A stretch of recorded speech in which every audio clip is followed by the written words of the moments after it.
العالمين والصلاة والسلام على أشرف الأنبياء والمرسلين وعلى آله وصحبه أجمعين. سبحانك لا علم لنا إلا ما علمتنا إنك أنت العليم الحكيم. رب اشرح لي صدري ويسر لي أمري واحلل عقدة من لساني يفقهوا قولي. أما بعد. Terima kasih pada Tuan Haji Faris, tuan-tuan puan muslimin muslimat yang dirahmati oleh Allah Subhanahu wa taala. Pertamanya kita panjatkan kesyukuran kita kepada Allah Subhanahu wa taala kerana dengan limpah rahmatnya Allah Subhanahu wa taala beri kita sama-sama peluang berada dalam majlis ilmu kita pada petang ni. Moga-moga kehadiran kita ada kebaikan yang akan dicatat oleh Allah Subhanahu wa taala di akhirat nanti. Amin ya rabbal alamin. Dan setiap hari ada dua waktu yang malaikat akan bertukar. Dua waktu. Waktu yang pertama adalah waktu subuh, yang kedua adalah waktu asar. Maka waktu subuh, waktu asar, bila balik Allah akan tanya, kaifa wajadtum ibadi, macam mana kamu dapati hamba aku? Kalaulah masa tu orang buat amal soleh, semayang, buat benda baik, maka malaikat akan kata atainahum wa hum yusallun wa taraknahum wa hum yusallun. Kami datang waktu tu mereka sedang duk semayang dan kami tinggal mereka pun dalam keadaan duk semayang juga. Maksudnya ibadah. Lebih banyak orang tu spend dalam ibadah waktu subuh dengan waktu asar ni adalah dua waktu yang biasanya dilalaikan. Orang ni dia lalai waktu ni. Tapi kita boleh spend masa main duduk lepas asar ni, satu benda yang kita kata pilihan daripada Allah Subhanahu wa taala, insya-Allah. Baik, yang ada kitab, kita masuk ke hadis yang seterusnya.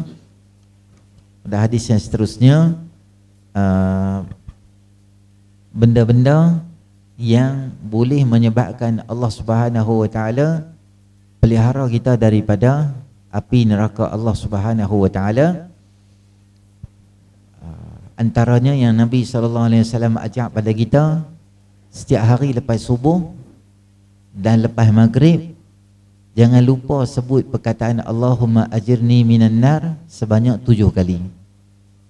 Selepas sembahyang subuh, Allahumma ajirni minan nar, Allahumma ajirni minan nar, Allahumma ajirni minan nar, Allahumma ajirni minan nar, Allahumma ajirni minan nar, Allahumma ajirni minan nar, Allahumma ajirni minan nar. Ya Allah, jauhkan aku daripada api neraka. Kata ulama, 7 kali yang kita sebut tu adalah simbolik kepada 7 tingkatan neraka. Moga-moga dengan bacaan itu Allah pelihara kita daripada ketujuh tingkat api neraka tu. Lepas subuh dan lepas maghrib, 2 waktu ni.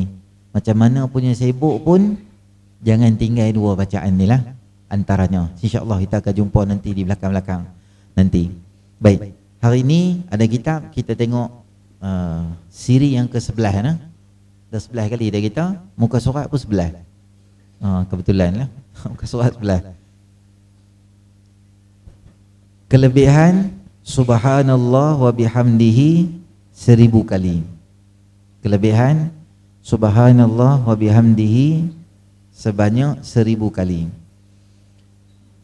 Qala al-musannif rahimahullahu ta'ala wa nafa'ana Allahumma bi'ulumihi fid dharain amin ya rabbal alamin. Diriwayatkan daripada Ibnu Abbas radhiyallahu anhu berkata, telah bersabda baginda Nabi sallallahu alaihi wasallam, man qala iza asbaha subhanallah wa bihamdihi alfa marratin faqad ishtara nafsahu minallah wa kana akhir yaumihi atiqallah. Man qala iza asbaha subhanallah wa bihamdihi alfa marratin faqad ishtara nafsahu minallah wa kana akhir yaumihi atiqallah. Siapa yang berkata di waktu pagi subhanallah wa bihamdi sebanyak 1000 kali, sesungguhnya ia telah membeli dirinya daripada Allah pada akhir harinya itu. Dia akan dimasukkan di kalangan orang-orang yang dimerdekakan oleh Allah daripada api neraka. Hadis ini diriwayatkan oleh Imam Tabrani di dalam kitab Awsat dan diriwayatkan juga dalam oleh Al-Khairati dan Asbahani dan lain-lain lagi. Untuk rujukan tambahan, kalau hadis riwayat Imam Tabrani itu berada dalam jilid yang keempat dalam kitab Imam Tabrani pada muka surah 203. Hadis ni ada dengan isnad yang jayyid, dengan sanad yang baik. Hadis ini diriwayatkan oleh Ibnu Abbas radhiyallahu anhu. Ibnu Abbas ni adalah bapa dia. Abbas ini adalah adalah pakcik baginda Nabi sallallahu alaihi wasallam. Belah bapa lah. Ibnu Abbas adalah sepupu baginda Nabi sallallahu alaihi wasallam. Dia dilahirkan ketika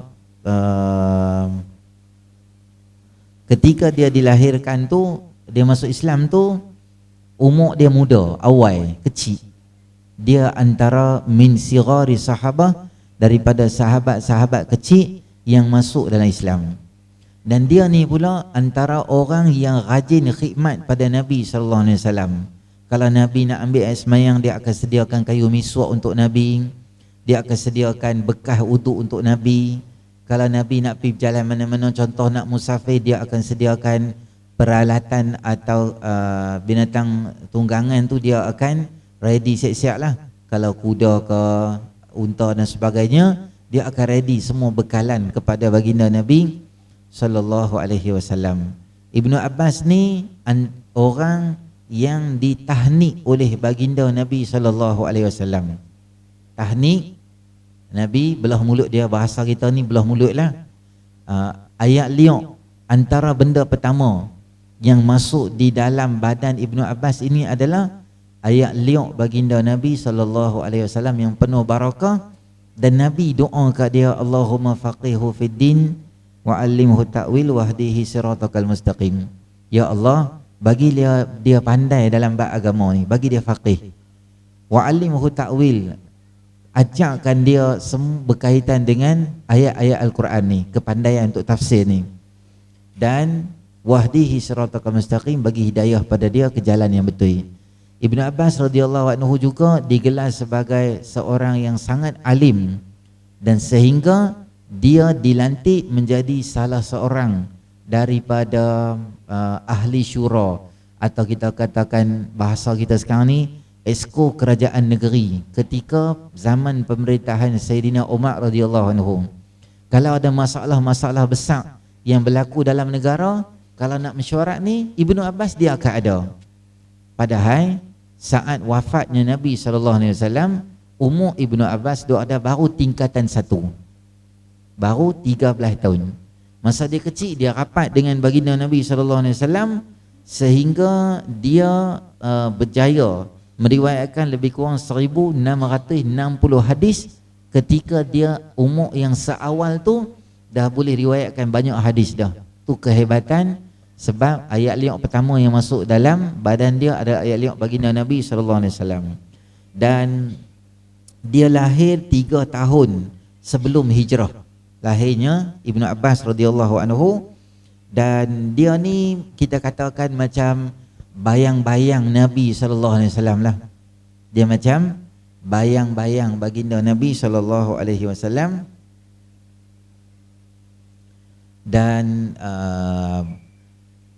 Dan orang yang sangat alim dan sangat pandai. Kalau kata satu orang ulama yang nama dia Masruq, katanya, kalaulah hang jumpa dengan Ibnu Abbas radhiyallahu anhu, hang tengok je dia, hang tak akan kata ada orang yang lebih handsome daripada dia. Kalau hang cakap dengan dia, hang tak akan kata ada orang lebih pandai daripada dia. Bab ilmu ni kalau dia cakap je, hang tengok dia cakap tu, hang tak akan kata adakah orang lebih pandai daripada ni. Seolah-olah kefasih dan petahnya dia cakap dalam bab agama. Dan kalau hang dengar dia ceramah atau dia cakap bab agama, manusia akan sangka adakah lagi orang yang lebih alim daripada Ibnu Abbas radhiyallahu anhu. Walaupun Ibnu Abbas ni dia sibuk dengan budaya ilmu dia yang hebat, tapi Ibnu Abbas radhiyallahu anhu ni juga hebatnya dia ketika dia ni dah Nabi SAW dah meninggal dah, anak murid dia makin lama makin ramai. Kelas dia ni Allahu Akbar, kena main awal, ribu orang melipar ruah sampai ke luar rumah dia, orang main mengaji dengan dia sebab pandainya dia. Ada sekali dia pernah pergi haji, musim haji, dia pergi, kebetulan yang pergi tu adalah Muawiyah bin Abi Sufyan, satu grup Muawiyah bin Abi Sufyan pun pergi juga haji masa tu, dan grup daripada Ibnu Abbas radhiyallahu anhu juga dengan anak murid dia pergi juga. Ibnu Abbas pergi biasalah, tak ada lah orang-orang kerajaan keliling dia jaga dia, tadi pergi biasa je. Tapi Muawiyah dengan kita katakan orang-orang kerajaan, orang jawatan kerajaan apa semua ni, dia akan pergi. Tapi grup Ibnu Abbas lebih ramai rombongan dia daripada rombongan yang disertai oleh Muawiyah bin Abi Sufyan. Walaupun ketika tu dia adalah khalifah, ramainya lagi kita katakan apa, ramai lagi daripada Ibnu Abbas radhiyallahu anhu. Dan Ibnu Abbas ni juga orang yang sangat menghormati orang alim zaman dia tu. Antaranya adalah Zaid ibnu Harithah. Zaid bin Harithah adalah antara orang yang penulis wahyu, katibul wahyi, orang yang tulis wahyu. Nabi pilih dia tulis wahyu. Dan dia ni orang yang pandai dalam bab qiraat, bab faraid, macam-macam lah, orang yang hebat lah Zaid bin Harithah ni. Bila Zaid bin Harithah nak naik kuda, padahal Ibnu Abbas ni dia hebat, apa dia buat? Dia pegang tempat orang pegang naik kuda tu kan, letak kaki tu, dia tolong pegang, bagi Ibnu Abbas, bagi Zaid bin Harithah letak kaki, dia naik di situ. Zaid bin Harithah kata, tak apalah, hang ni orang yang hebat, ahli baik Rasulullah, sebab apa buat macam ni? Tak apa, aku naik sendiri. Apa kata Ibnu Abbas? Demikian inilah apa yang kami buat untuk ulama di kalangan kami. Kami hormat pada mereka. Bila Zaid bin Harithah naik atas kuda, Zaid bin Harithah kata, mai tangan saya Ibnu Abbas. Dia pun pegang tangan, dia cium tangan Ibnu Abbas radhiyallahu anhu. Ibnu Abbas kata, sebab apa hang cium? Dia kata, demikian inilah yang kami perbuat terhadap ahli bait di Rasulullah sallallahu alaihi wasallam, sebab kami sayang pada ahli bait Rasulullah. Dan ketika mana Ibnu Abbas radhiyallahu anhu ni juga orang yang rajin, dan kerap kali dia akan menangis di waktu malam, sehingga riwayat menyebut ada hampir macam ada lekukan di pipi dia, sebab kerap sangat tangisan air mata tu keluar, sampai macam nak ada lekukan di pipi dia. Sebab satu ketika, kata sahabat, kami pernah musafir dengan dia sembahyang di waktu malam, dia ulang, wajaat sakaratul mauti bil haq zalika ma kunta minhu tahid. Telah datang sakaratul maut dengan keadaan yang pasti, itu adalah saat yang sangat menakutkan kamu. Dia baca ayat ni, dia menangis sampai pagi, dia ulang ayat tu, sebab dia hayati sangat ayat tu. Ini kehebatan yang Allah beri pada Abdullah bin Abbas radhiyallahu anhu. Dan ketika mana dia nak meninggal dunia, kata beberapa orang yang ikut pengemubian dia kata, bila kami dah korek dah, kami nak letak dia, kami dengar ada suara daripada dalam kubur yang baca ayat, ya ayyuhatuhan nafsul mutmainnah irji'i ila rabbiki radiyatan mardiyah fadkhuli fi ibadi wadkhuli fi jannati. Wahai hamba yang tenang, irji'i ila rabbiki radiyatan mardiyah, kembalilah kepada Tuhan kamu dalam keadaan yang kamu diredai, dan masuklah dalam syurga aku dalam keadaan yang diredai. Seolah-olah tapi semua orang dengar ayat tu, tapi dia tak tahu daripada mana datang suara tu. Seolah-olah datang daripada dalam kubur tu, seolah-olah bumi ni seronok dengan maksudnya tibanya jenazah, atau kita katakan jasad satu orang yang hebat macam Ibnu Abbas ni, masuk je seolah-olah bumi itu jadi seronok sangat. Tu sahabat Nabi SAW yang bernama Abdullah ibnu Abbas. Dan antara kata-kata dia yang masyhur sangat, dia kata hampa ingat, kalau hampa buat dosa dan maksiat, tapi hang boleh senyum, ketawa dan gelak lepas hang buat maksiat, perbuatan hang senyum tu lebih teruk daripada dosa yang hang buat tadi tu. Seolah-olah hang memandang enteng atau pandang rendah pada dosa yang hang buat, rasa macam tak ada apa. Dan kalau saat ketika hang sedih, kalau hang tak boleh buat dosa, ada satu-satu dosa dan maksiat yang hang tak boleh buat, hang rasa sedih sangat sebab hang tak boleh buat dosa, kesedihan tu lebih teruk daripada dosa yang hang buat tu. Sebab hang ada perasaan nak buat jahat pada Allah yang tiap-tiap hari buat baik kat hang, tapi hang nak buat jahat pada Allah. Tu kita katakan latar belakang sedikit berkaitan dengan Ibnu Abbas radhiyallahu taala anhu.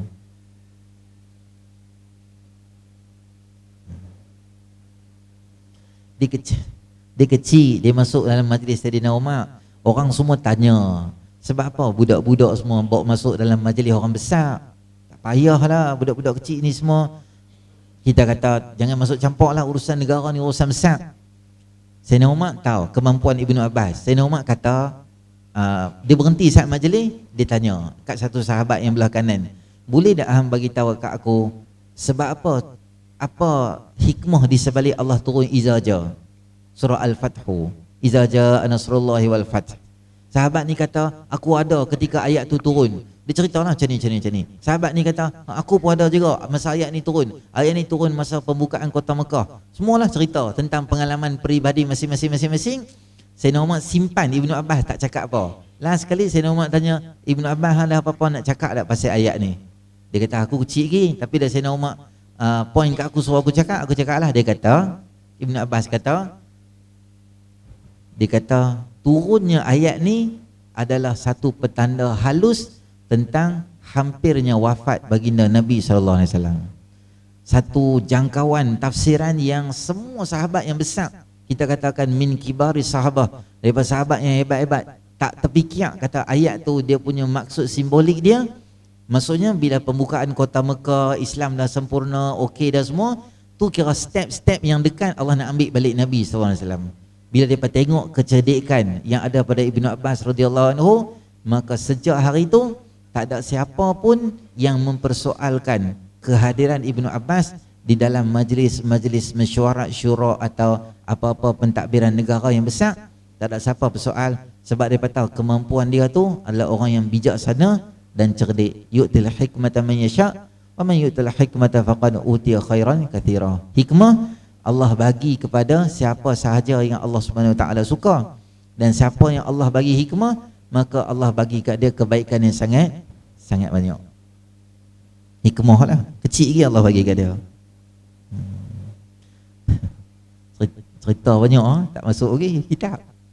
Pernah dengar cerita Mughirah bin Syu'bah? Mughirah pula kitab bila nak baca ni. Mughirah bin Syu'bah, dia Sayyidina Umar hantar dia jadi menteri besar di Kufah. Tapi orang Kufah ni tak apa minat kat dia. Dia reka cerita macam-macam lah, kata dia semayang lambat lah, apalah panjang lah apa. Dia reka macam-macam cerita yang tak elok kat dia, sehingga Sayyidina Umar ni menangguhkan, kata hang tunggu sat dulu, bagi settle, bagi tenang, nanti aku cek. Tapi saat-saat Kufah ni dia tak puas hati kat Mughirah. Dia kata kalau kita biar, kita tak simen dia ni, nanti Sayyidina Umar nanti lantik dia balik jadi khalifah, kita jadi payah sana, kita raplah. Lah kita reka satu cerita. Reka apa? Dia pakat-pakat.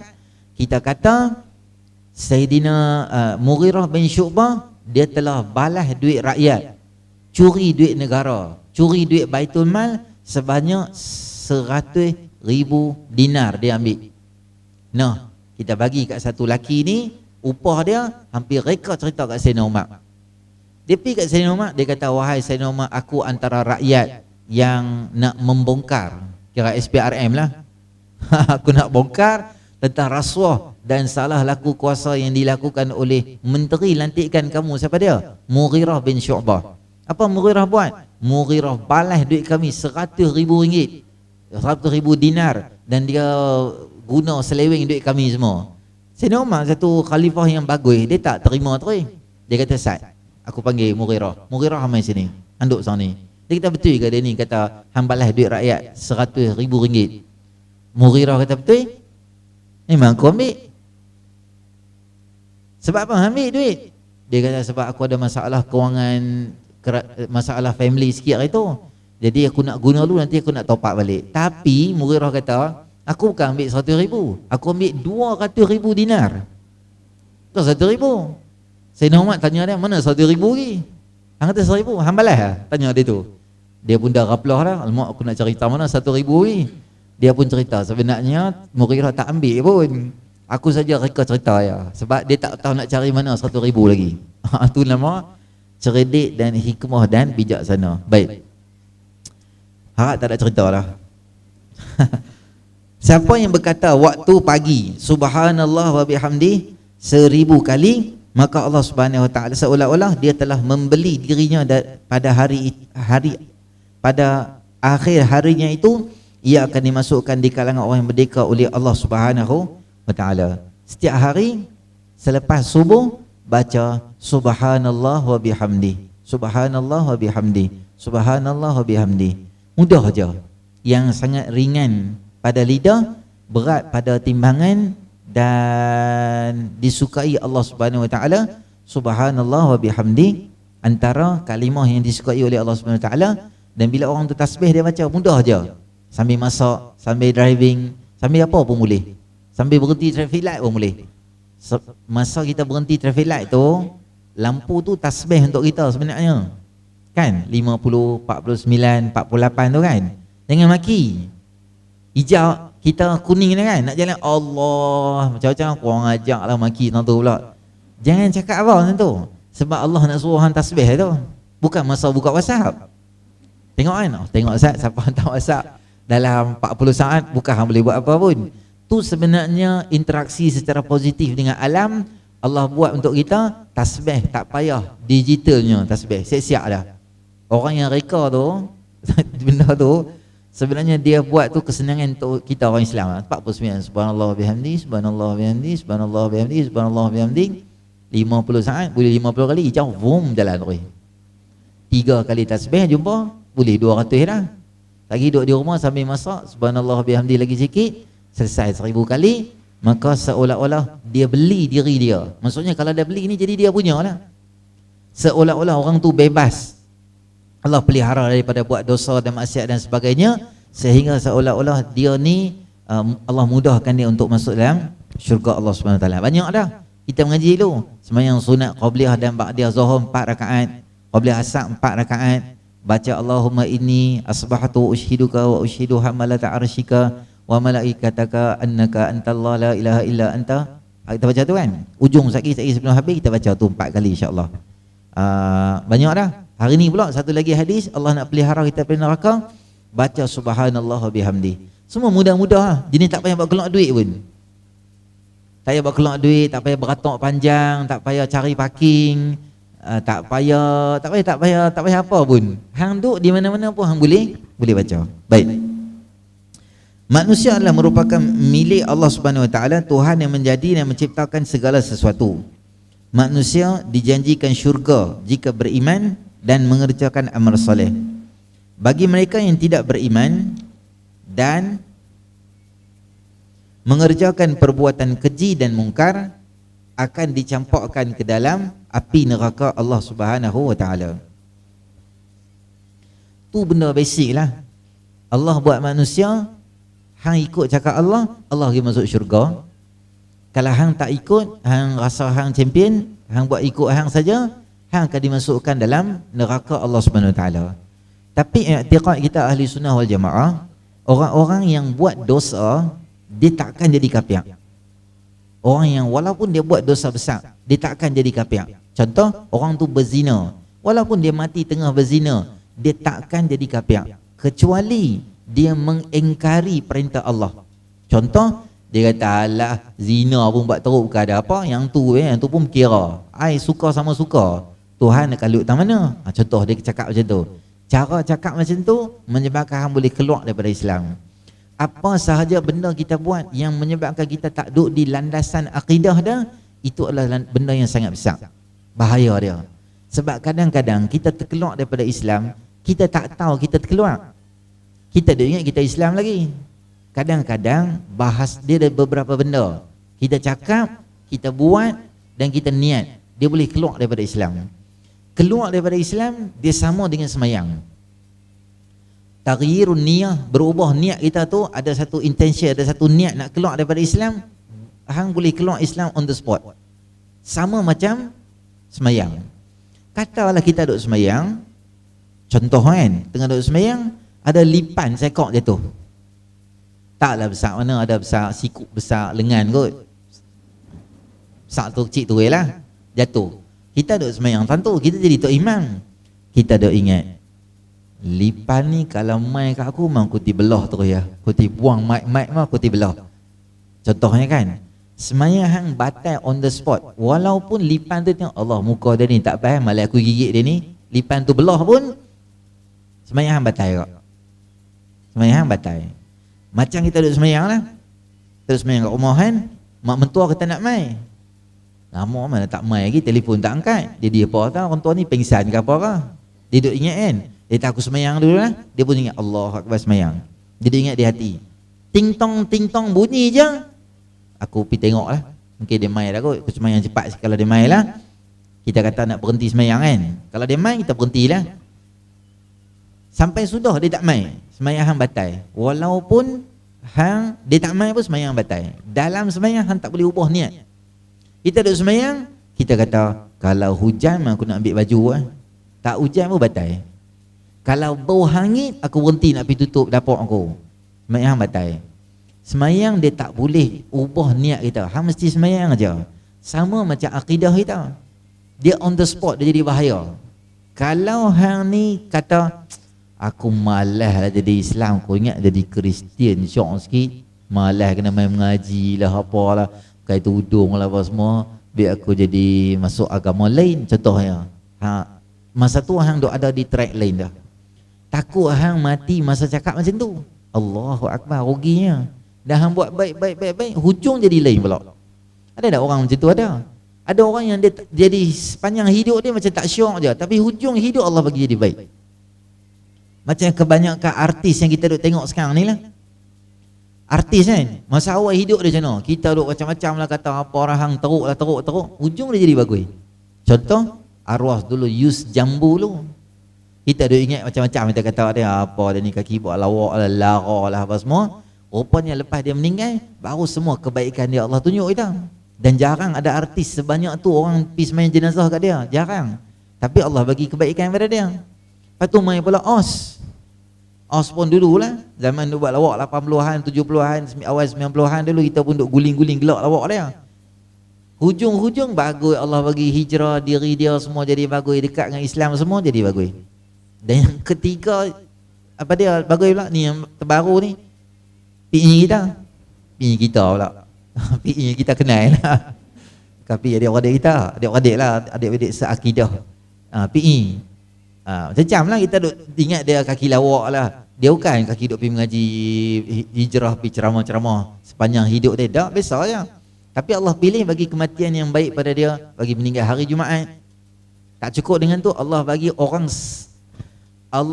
kat dia orang nak semayang Jumaat tu, lepas semayang Jumaat, semayang jenazah dia. Ramailah orang.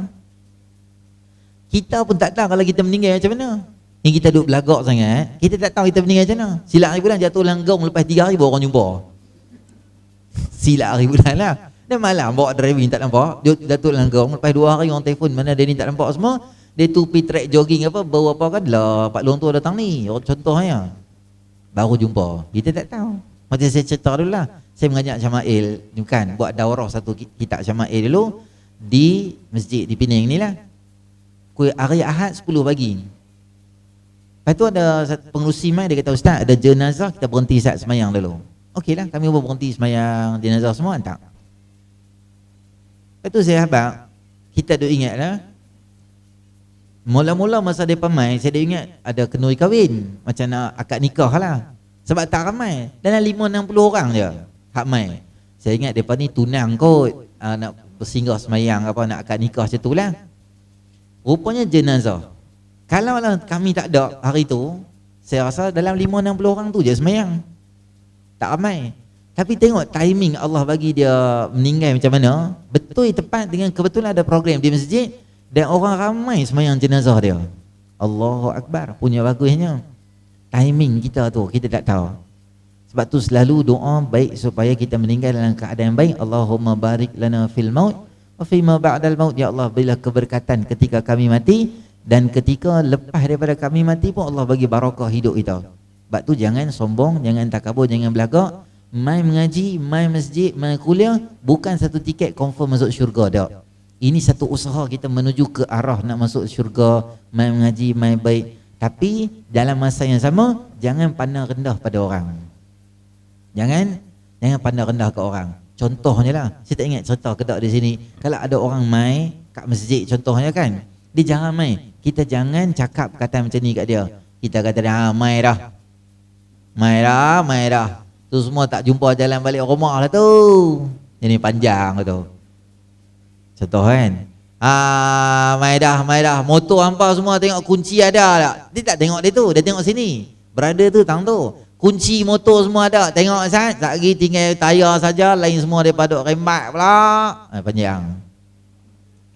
Kawan tu dia mai, kita katalah, awak Assalamualaikum, awak anak nak kahwin ke? Kan hang selalu anak nak kahwin baru main masjid, kalau tidak tak mai. Awal-awal kita bisi main dia dah. Kadang dia ada masalah di tempat kerja dia, isteri dia, suami dia, anak dia, apalah masalah tak tahu. Tapi baguslah dia main masjid, bagus tak? Baguslah. Daripada dia pergi berjoget, daripada menari, daripada minum arak, daripada isap dadah, daripada main judi, daripada bunuh diri, minum kelorok, buat seketui. Daripada dia pergi buat benda tak cerdik ke tu, baik dia main masjid. Maksudnya otak dia berfungsi dengan elok lah. Sel-sel otak bergabung. Mungkin kecil-kecil minum dugro banyak kot. Ini pandai tu. Jangan pandang rendah pada siapa-siapa pun. Baik.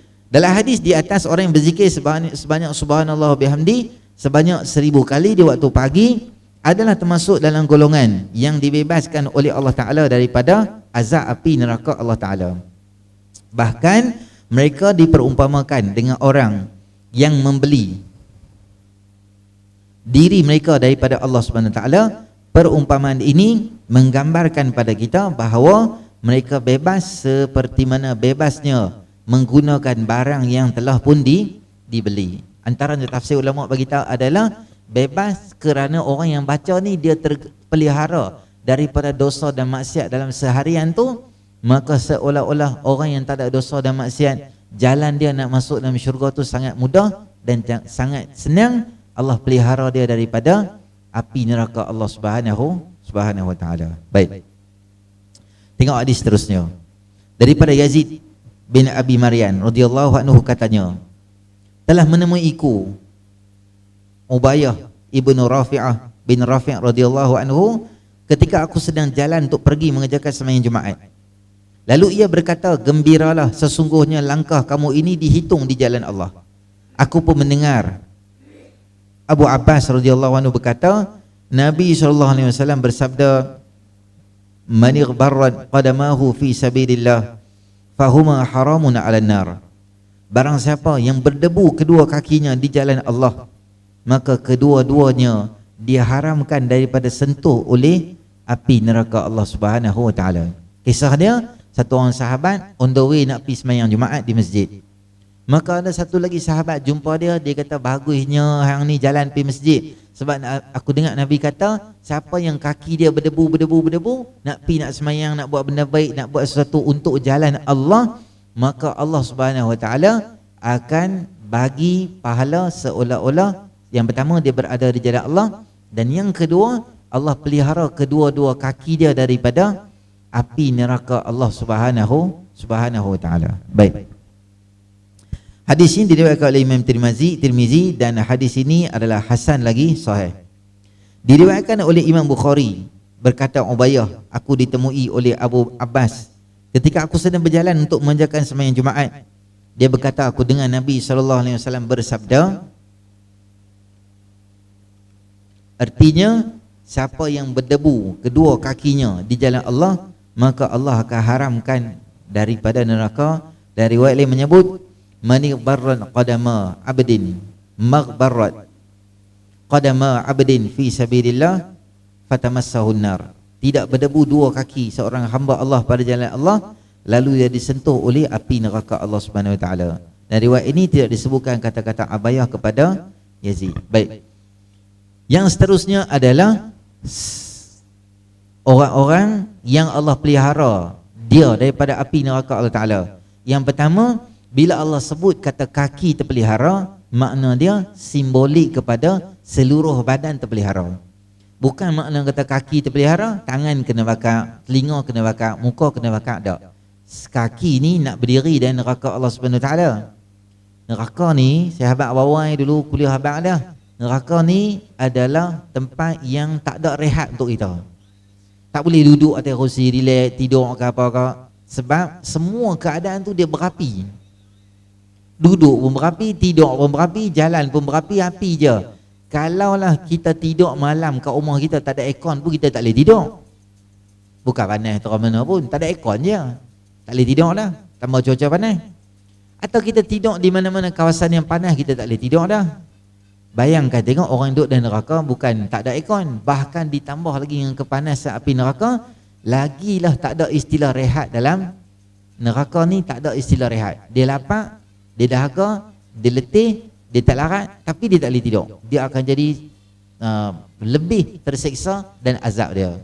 Tapi orang-orang yang dia ni adalah orang yang selalu buat sesuatu untuk kebaikan, atau dia guna kaki dia untuk arah kebaikan, Allah pelihara dia sepanjang perjalanan satu, dan Allah akan jadikan benda tu sebagai nak selamatkan dia daripada azab api neraka Allah Subhanahu Wa Taala. Baik. Contoh timbul soal tentang berdebu. Betul lah zaman tu apa dia? Ada apa? Padang pasir lah apa semua, jalan biasalah debu. Kami mana ada debu ustaz? Rumah apartmen tak ada debu dah. Masuk lift bersih dah. Masuk kereta bersih dah. Masuk Arabi lagi tak ada debu. Jadi kami tak dapat pahala berdebu ke? Makna dia bukan mesti hang berdebu. Makna dia hang guna kaki hang ke arah kebaikan. Debu tu simbolik kata letih, kotor, jalan lah. Bila keluar rumah mesti debu-debu keluar. Jangan kita faham macam mana hak kita faham dengan otak kita. Contoh Nabi kata, siapa berjalan pergi masjid, setiap langkah Allah bagi kat dia satu langkah, Allah bagi angkat darjat dia, satu langkah Allah bagi pahala, satu langkah Allah hapus dosa dia. Ustaz, saya bukan pergi jalan kaki pergi masjid, saya naik kereta, saya naik motor. Motor dia kira macam mana pahala?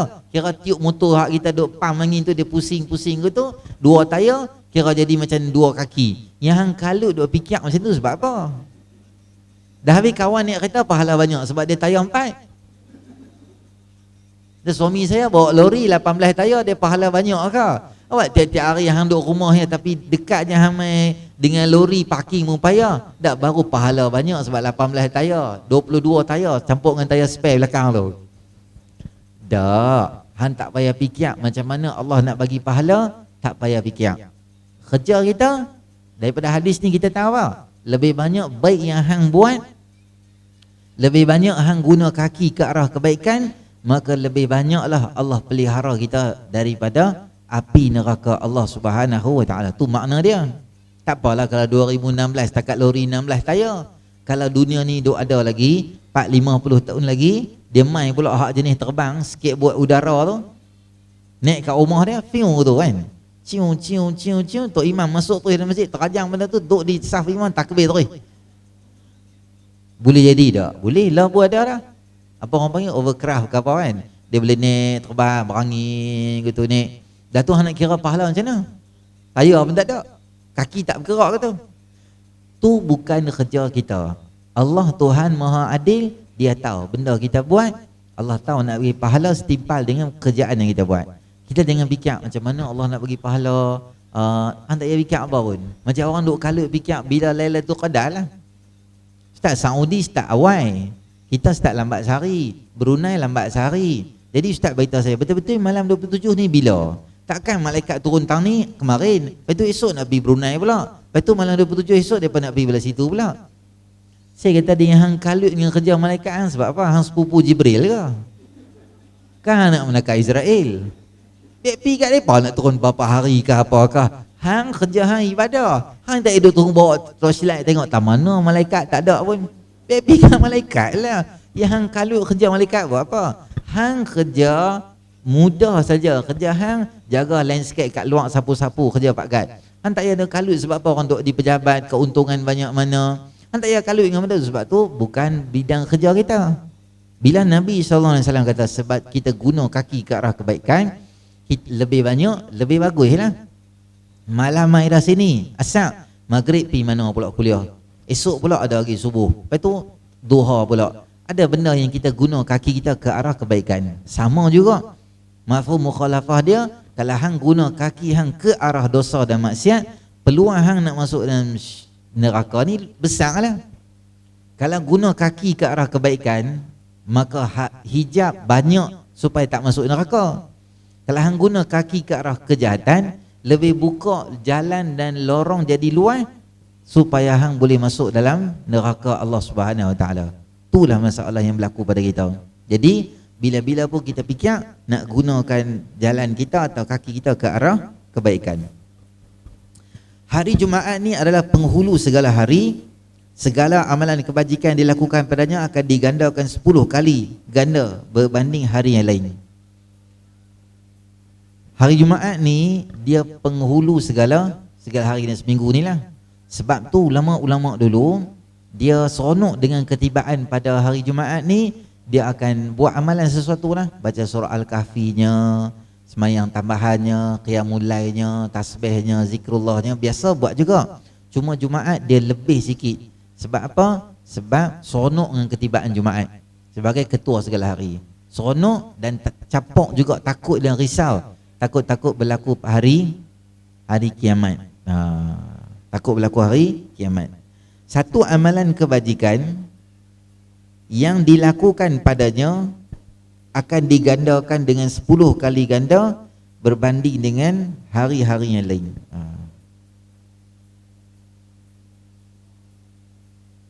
Cerita sini ke cerita sana? Dalam seminggu yang paling bagus ini adalah hari Jumaat. Dia sebagai Sayyidul Ayyam. Sayyidul Ayyam ni apa ustaz? Hari makan ayam? Tak. Sayyidul Ayyam ni dia bos segala hari. Seminggu Jumaat dia bos. Kalau setahun, yang bosnya adalah bulan Ramadan.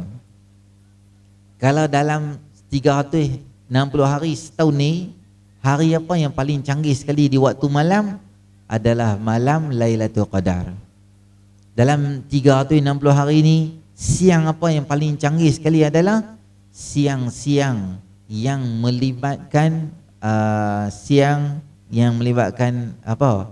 1 sampai 10 Zulhijjah.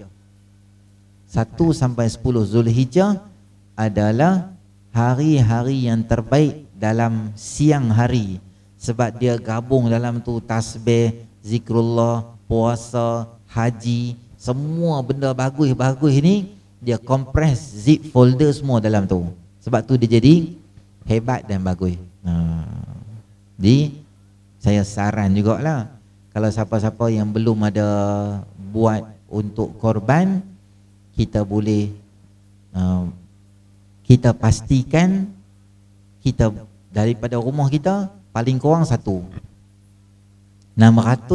Sini berapa? Sini 600. 600 Saya dengar di Pening paling murah 600 jugalah. Ada satu tempat 58. Ada tempat 6,5. 6,5 tu tak mahal mana pun. Sebulan bayar bil berapa? Astro. Saja tanyalah. Kalau RM60 sebulan, saya pakai Enjoy ustaz. Contohnya kan, Enjoy tak bayar lah. Kalau bayar package biasa RM65 contohan, 10 bulan dah 650. Kalau lah Allah tanya hang Astro boleh bayar, korban tak buat, berat kita. Kan? Tu baru Astro, tak kira bil-bil lain lagi, telefon lah apa semua lah. Maksudnya kita kalau boleh jangan memalukan diri kita sendirilah. Sahabat-sahabat kita mai daripada Vietnam, Kemboja, dia kata kami kalau buat korban depan rumah kami, satu rumah sekok. Adik-beradik kami yang sembelih. Settle lembu tu kami seorang yang settle. Setiap rumah ada.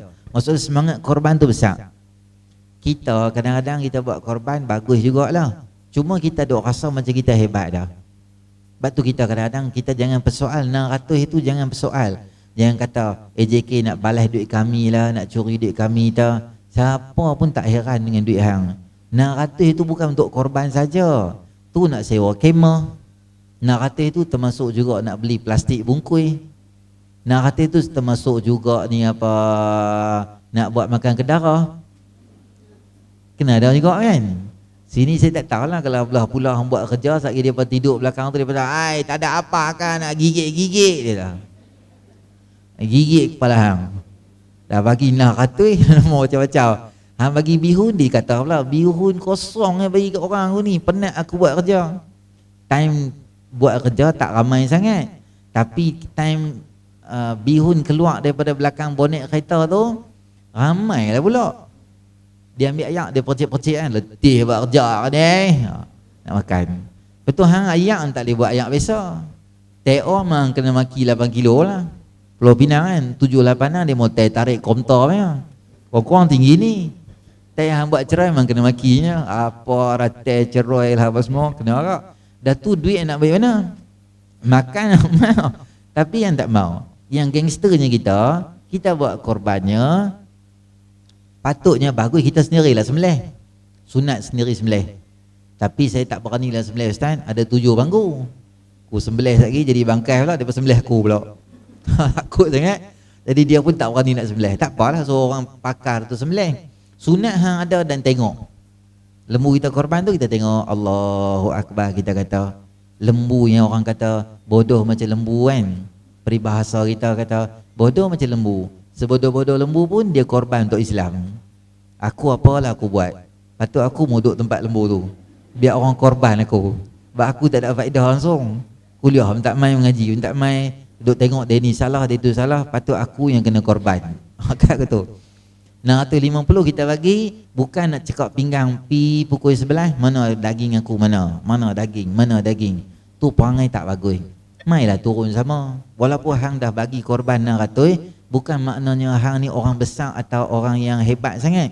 600 itu tak ada apa sangat lah. Apalah besar sangat 600 hang tu. Sepatutnya dengan rezeki yang Allah bagi kat hang nak kongsi dengan orang tu, patut dengan muka kita ni sekok lembu pun boleh, mampu je 5-6 ribu. Tapi tak apalah, Allah kesian dekat kita. Allah bukan suruh kita sembelih anak macam Nabi Ibrahim. Kalau Allah perintah dalam Quran suruh sembelih anak, kita kena ikutlah sebab Allah yang suruh. Tapi agak-agak kita boleh tak nak sembelih anak kita sendiri? Jam ke orang suruh potong tangan pencuri pun berat. Bukan potong tangan, potong tangan pencuri, potong tangan orang jahat. Oh, banyak komen nak potong anak sendiri, malam sikit dia dah. Tak potong dah.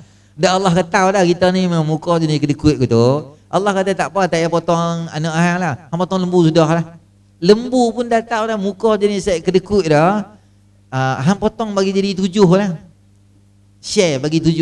Tu pun tak buat juga. Memang berat lah kita ni. Korban kita buat. Dan kita, saya suka habaq masa korban ni sikit nak kongsi dengan kita. Saya tak tahu sempat ke tak untuk korban punya sesi nanti tu. Saya habaq siap-siap. Bila korban ni, jangan ada perangai satu yang tak elok ni adalah mencuri. Curi ekor, curi kepala. Ekor tu bila orang potong, dia milik 7 orang tu. Kalau 4 orang tak mau, 3 orang mau, wajib bagi 3 orang tu. Potong beda bagi 3 orang. Kalau 7 orang tak mau, dia kata tak apalah kami tak mau, hang tak boleh ambil sebab masjid yang akan urus benda tu. Tak boleh suka-suka tipi ambil. Ini balas. Kepiah atas kepala. Tapi balas. Sini potong. Dia telefon nak menekan dia. Mai. Pak Long duduk betul-betul kat tepi pagar ni. Mau nak menekan dia main dengan motor. Dia ambil 2 bungkus plastik merah tu, yang dah bungkus dah, dia lempak pergi dalam bakul anak menekan dia, anak menekan dia belah. Anak menekan hang semua sekali berdosa di akhirat esok. Tu nama dia mencuri. Saya buat kerja, saya mesti dapat lah. Hang pi buat kerja tu, hang nak daging ke? Hang buat kerja, hang nak daging. Kalau hang nak daging, pi beli kat market. Sekilo RM28 tempatan. Kalau kebau, ais tu kebau, hang tahu ke tak? Tahu tak? Semua duk bungkus dalam apa? Ais tu lah. Domai itu semua buffalo, kerbau. Bahasa Arab panggil jamus. Kerbau boleh makan lah. I tak makan lah kerbau. Yang nak makan di tiap hari tu kerbau lah tu. Nah, tak apalah, luar. Tak boleh curi daging, hukum dia dosa. Dan kita jangan niat nak pergi ambil daging. Isteri kena support suami. Suami balik pukul 12 kan, dia letih kan, badan berlembu, bau lembu semua kan. Suami dia pergi lompat atas lembu semua kan, dia peluk lembu. Suami dia balik, kita kata apa kat suami kita? Wah, seronok, bangga tengok abang lompat atas lembu tadi. Tak tahu dah hak mana satu abang, mana satu lembu. Sama je tengok. Bila balik ni baru nampak macam abang, tadi nampak macam lembu. Contohnya lah, cek bangga dengan abang sebab abang ni pi korban bermasyarakat. Kita bagilah semangat kat suami. Ni suami balik mai, dia bagi apa? Dia bagi apa? Daging mana? Daging. Tak ada lah, mula ada depa simpan, depa nak bagi tu. Tapi hujung-hujung tu ada 2-3 orang mai yang susah depa bagi kat dia. Itulah masjid ni daripada pukul 9 dok pi di sana tu dengan ni apa semua tar nak basuh baju ni, busu semua, daya 2 paket pun tak boleh hilang bau lembu. Penat. Kongkang. Daging sekilo tak dapat, dia hingat sampai setengah jam. Jenis ni tangkap sembelih orang. Tadi aku sembelih 2 ekor, mai aku sembelih seekor lagi. Dah hang nak apa daging? Mai aku beli kat hang. Daging apa hang mau? Daging rusa, kambing, cimpanzi, beruk, semua aku beli kat hang. Daging RM30 je yang hang nak sangat daging orang buat apa? Tu bukan hak kita. Bagusnya kalau kita buat korban, ambil sikit je. Habu nak ambil barakah rasa daging korban. Lain bagi semua kat orang. Bagilah bedak sama-sama orang susah semua. Sebab orang susah ni dia jarang boleh makan daging. Bagi dia makan. Hang tiap hari makan daging dah. Kalau buat apa dengan daging tu? Mau juga. Itulah panggil kita tak elok. Bila kita nak buat korban, nampak macam buat korban, tapi dia ambil semua kat dia. Tu bukan nama korban. Saya nak semua bahagian saya ambil kat saya. Baik anda buat korban. Tu nama dia, hang suruh aku tolong potong untuk daging hang. Lepas tu nak buat apa? Semua ambil kat dia makan. Tak boleh. Dalam 7 bahagian mesti ada satu bahagian sampai ke orang miskin. Baru sah. Sebab tu korban kena sembelih. Hang tak boleh beli daging korban kat market. Contoh kita pergi market kan, bagi saya daging 5 kilo, beli kita bagi nama korban, ambil korban. Korban tak sah, hang mesti sembelih. Binatang ternakan lah, baru boleh. Kalau tidak, tak hasil. Dan korban ni juga saya nak ingatkan, sunatnya orang yang buat korban ni, yang ramai orang tak tahu, saya tak bawa hadis tu. Siapa yang buat korban, sunnahnya dia jangan potong kuku, jangan potong rambut, jangan buang bulu-bulu di badan ni lah. Start daripada 1 Zulhijjah sampai hari 10 Zulhijjah pagi tu, lepas sembelih apa semua tu, okey boleh dah. Ni tak masuk lagi, saya habang siap lah. Hujung esok dah tak masuk 1 Zulhijjah, hari ni semua adjust kuku lah apa semua set. Kira maksudnya kita buat semua bagi elok siap-siap supaya kita orang yang masuk korban ni, tak kira masuk korban sini ke Vietnam ke Kemboja ke mana ke, masuk je korban, melangkah masuk ke dunia korban tu, tempoh 10 hari tu adalah tempoh bertenang. Kata ulama hikmah dia supaya nanti masa sembelih bila darah keluar tu semua, kan Allah kata la yananallaha luhumuha wala dima'uha walakin yanaluhu taqwa minkum. Darah dan daging tak sampai ke Allah, yang sampai tu takwa. Maksud dia sebelum titisan darah lembu tu kena di tanah, Allah ampun dosa orang yang buat korban. Maksudnya dosa kita banyak lah, Allah akan ampun kalau kita ni buat korban. Seolah-olah kuku kita dan rambut tu gugur berserta dengan darah dan berserta dengan dosa-dosa yang kita buat tu. Moga Allah terima ibadah korban kita yang kita buat tu bagi jadi mudah. Kalau tidak, banyak benda-benda akan jadi masalah untuk kita. Tang mana kita boleh? Andai kata hang tak masuk panggu korban, contoh, tapi hang boleh korban dalam benda yang lain. Contohnya, kita pilah tolong. Contohnya hang tak masuk korban nama tang ni. Hang tolong pegang. Kami nak lapar, hang tolong pegang tang ni. Dia kata, aku tak boleh lah pegang ni, nanti busuk lembu, aku tak suka, dia kata. Okey, tak apalah, hang tak boleh pegang, hang tak boleh pegang, hang main tang ni. Hang nampak ni, tulang ni kan? Hang potong tulang ni, hang tampak tepi, depa ambil bungkus ni. Dia kata aku tak boleh tulang-tulang, nanti bau aku sakit, bini aku balik kampung siapa nak urut aku. Ulak dah. Hang ambil tang ni. Kan daging ni tak ada tulang, potong biasa, hang timang-timang sekilo, hang bungkus dalam plastik, hang lempak dalam ni, depa section lain depa ambil buat pula. Dia kata aku tak berani sebab aku bila timbang takut terlebih, nanti dosa aku masuk neraka. Aku takut tak amanah dengan tugas yang diberi pada aku. Banyak sambang lah pula hang ni. Amai sini senang aku bagi kat hang kerja. Hang nampak ni ayak, ais kala merah ni, ni ais ketui, ni gula. Hang tolong macam ayak ya. Hang tak boleh kan buat kerja tu kan. Dia kata tak boleh, aku selalu terlajak buah gula, nanti kesian orang kecil manis makan jadi susah pula. Lepas tu tak apalah, hang tak mau bantu ayak semua susah, hang pegang pipe ni, hang tolong cuci kawasan kami lapah lembu semua ni kan. Hang cuci je. Lepas tu hang boleh balik. Dia kata aku dah habaq kan, aku alergi kalau tengok kena darah aku macam nak muntah, dia kata. Jenis ni hang mau tangkap sembelih orang, dia tak ada faedah apa, dia main nak makan ke darah gitu ya. Dia tengok tak mana ada makan, dia pergi makan. Yang ni salah konsep korban kita, tak betul. Jadi kita nak buat korban, ingat buat korban tu kerana Allah Subhanahu Wa Taala, dan niat kita kena betul, dan jangan pandang rendah dan hina pada orang. Macam saya habaq tadi itulah. Kalau orang mai, walaupun dia tu pakai selok pendek, biasalah tuan-tuan korban semua orang timai. Kira apa ni? Syok 50. 50. 1 minit lagi. Kalau orang mai, jangan pandang rendah ke orang walaupun dia pakai selok pendek. Tak apa, mai. Dah makan ke belum hamba? Tak makan lagi. Biarlah dia main rambut panjang ke apa, kalau pakai rantai pun tak apa, mai. Bagi dia makan dulu, buat budak-budak muda, biar dia buat kerja dulu. Sebab apa? Sebab depa seronok, depa main masjid surah, depa boleh tolong. Manalah tahu Allah tengok korban dia lompat sini, pegang lembu, pegang sana, Allah bagi hidayah pada dia. Macam perempuan Bani Israel yang dia ni apa? Kita katakan apa? Bagi minum kat anjing ya. Dia tak Islam lagi. Allah bagi kat dia hidayah supaya ubah hidup dia. Jadi jangan siapa-siapa main, kita ra'i dia bagi elok. Baik, kita bagi habis hadis ni sikit lagi.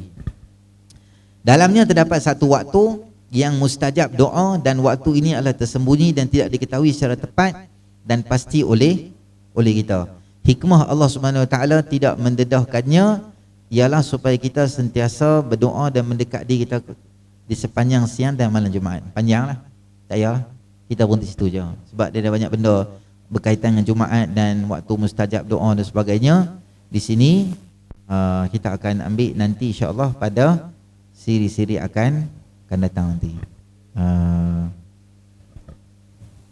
Cuma ada satu benda yang saya nak bagi tahu kat tuan-tuan dan puan sebagai satu amalan tambahan untuk kita.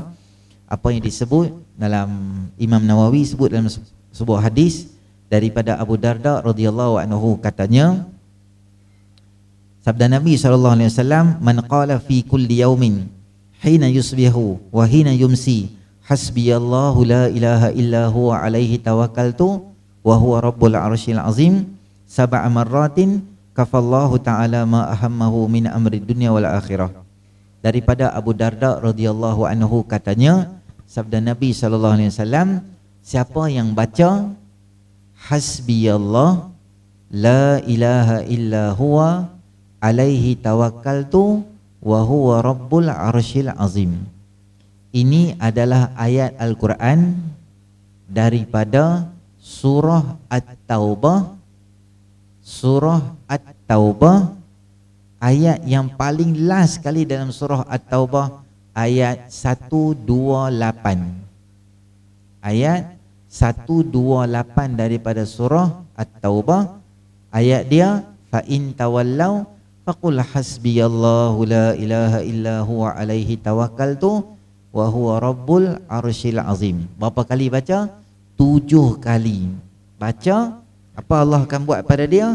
Kafahullahu ta'ala ma ahammahu min amri dunya wal akhirah. Allah akan cukupkan dia daripada semua benda yang merungsingkan dia, baik daripada amalan dunia atau betul pun benda tu melibatkan amalan akhirat. Siapa baca 7 kali lepas subuh, 7 kali lepas asar, maka Allah akan hilangkan kesedihan dia.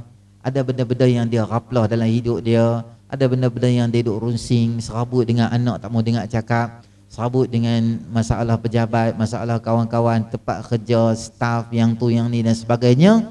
Jadikan zikir yang diajar oleh Nabi SAW supaya Allah bagi ketenangan pada hati-hati kita yang selalu tak tenang bila ada masalah tu. Baik.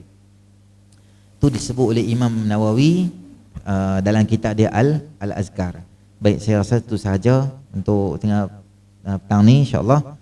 Yang baik pada Allah, yang kurang sempurna atas kelemahan saya sendiri. Saya kan saya bagi tahar itu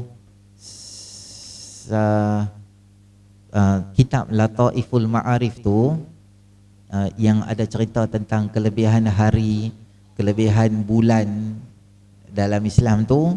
Saya cadang saya nak bawa buku tu, nantilah pada siri akan datang. Tapi saya harap tuan-tuan, kitab tu dia tebal macam kitab pasal Nabi Muhammad tu, atau sembahyang jemaah, pedoman sembahyang jemaah jenis tebal macam tu, dalam 780 jugalah, tapi sangat bermanfaat lah, sangat bermanfaat. Jadi rujukan bacaan tambahan untuk kita karangan Ibnu Rajab Al-Hambali, insya-Allah nanti kita bawa, nanti kita boleh jadi bacaan, bahan bacaan tambahan.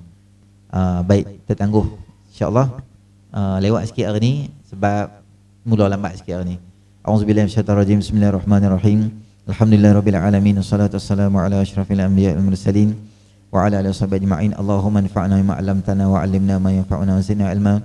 Rabbana atina fid dunya hasanah fil akhirati hasanah wa qina adzabannar. Wa sallallahu ala sayidina Muhammadin nabiyil ummi wa ala alihi washabbihi ajma'in. Alhamdulillahirabbil alamin. Assalamualaikum warahmatullahi wabarakatuh. Assalamualaikum warahmatullahi wabarakatuh. Alhamdulillah, di petang yang mulia ini saya berada di Tesco Seberang Jaya dan saya sempat berada di Mat'am Ar-Rabi, dan alhamdulillah selalu saya kunjung ke sini. Makanannya cukup menarik dan sedap, dan saya harap tuan-tuan selalu mengunjungi kerana saya bersama dengan seorang yang cukup hebat, bersama dengan saya Ustaz Haslin Hollywood. Alhamdulillah. Dan bagi pendapat sikit bagaimana makanan di Mat'am Ar-Rabi. Jika anda orang Seberang Jaya, satu kerugian anda tidak datang ke restoran ini. InsyaAllah pastikan kebakaran anda menikmati jual anda dengan pelbagaian makanan, utamanya makanan-makanan ala Arab. Dan insyaAllah moga-moga apatah lagi punyaan milik kita, orang kita, dan setiap sumbangan anda itu insyaAllah akan mendapat kebaikan daripada Allah Subhanahu wa taala. Dalam kaedah bantu membantu. Yang penting halal, bersih, suci. Dah. Yes.